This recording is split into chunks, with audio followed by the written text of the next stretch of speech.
Today we're going to cover the top 10 new features that Apple is rolling out with iOS 16. Some of these feel years overdue, but some of them are actually really innovative and surprising. Let's jump into it with number 10. So be honest, how many times have you sent a text message that you wish you could change? Maybe you just spelled a really simple word wrong, or maybe even worse, you sent a photo to the wrong person.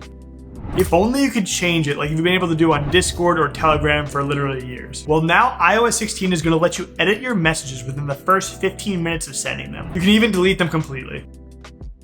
Apple actually goes one step further and does a huge overhaul on a bunch of different messaging features. You'll be able to share and watch a synced movie with a friend, recover accidentally deleted messages, and mark read messages as unread again. By the way, everyone always asks me how I get my iPhone screen to look like this. I'm dropping a step-by-step guide on exactly how you can do it, so be sure to hit the subscribe button so you can catch that next. Number 9. Next on the list is live wallpapers, or at least more live than they were before. You still can't use full video wallpapers like you can on Android, but now you have wallpapers that animate as you unlock the phone. So how it's gonna work is one static wallpaper will be on your lock screen. Then when you unlock your phone, a transition animation will play.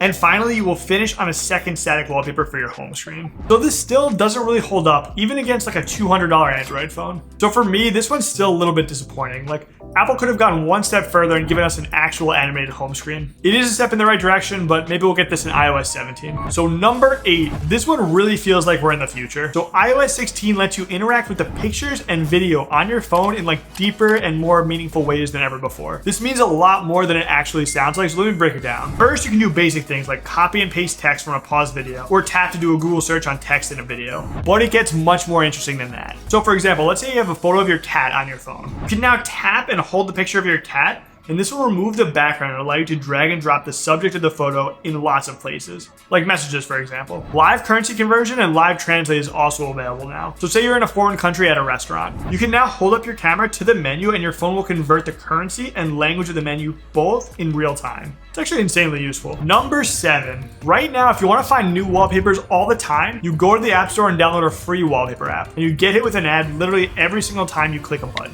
It's pretty horrible, but all of us endure it for the vibes. But now iOS 16 offers a solution. When you go to pick a new wallpaper, iOS 16 will recommend you 2 types of wallpapers on its own. Photos from its own database, and also photos you've already taken that it thinks you'll like as a background. Apple goes one step further and tries to catch up a bit more to Android by finally offering the shuffle wallpaper feature. This will allow you to select several wallpapers and have the phone automatically shuffle between them at regular intervals. Number 6. Apple is hurtling us towards a future where physical items like wallets and keys seem as obsolete as VHS tapes. Apple is working with hotels, smart home apps, universities to allow Apple Wallet to virtually hold all of your keys. They are also working with lots of different governments to allow Apple Wallet to hold your driver's license, and maybe even one day your passport. The really impressive part about all of this is how easily you can share them through your Messages app. Imagine being able to just text your roommate the key when they lock themselves out of your apartment. Again. Number 5. Now, normally notifications are pretty clean and manageable, but there's always that perfect storm where 10 notifications hit you at once, and it can be really annoying. The entire display just gets taken up top to bottom with notifications. It makes it hard to tell which notifications are important and which are just like spam emails. iOS 16 changes that.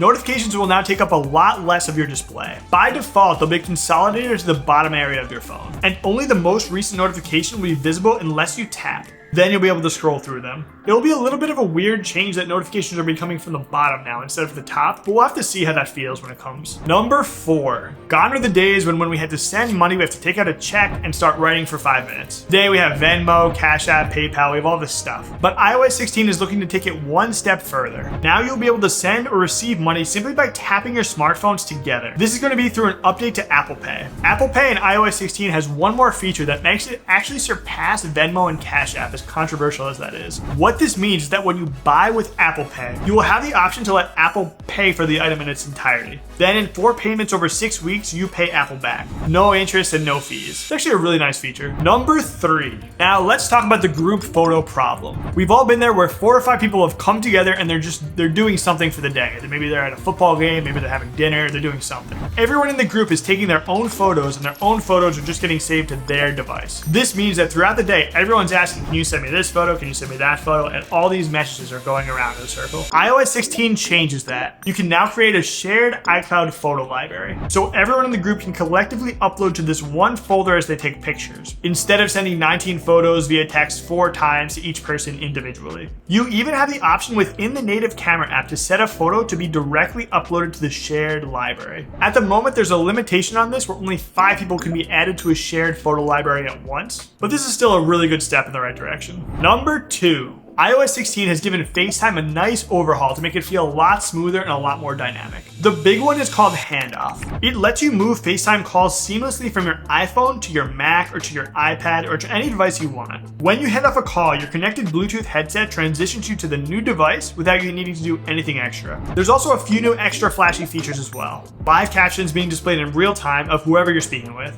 and real-time collaboration with your friend on the call in Files, Notes, Safari, and a bunch of other apps. Number 1. For too long, iPhone users have looked upon Android customization with tears of anguish and pain. Android users have enjoyed endless features, customization, fonts for their lock screen for years, while iPhone has been limited to just changing the wallpaper. iOS 16 finally changes that. On your lock screen, you'll now be able to change fonts, colors, backgrounds, placement of certain elements, and you can even add extra widgets.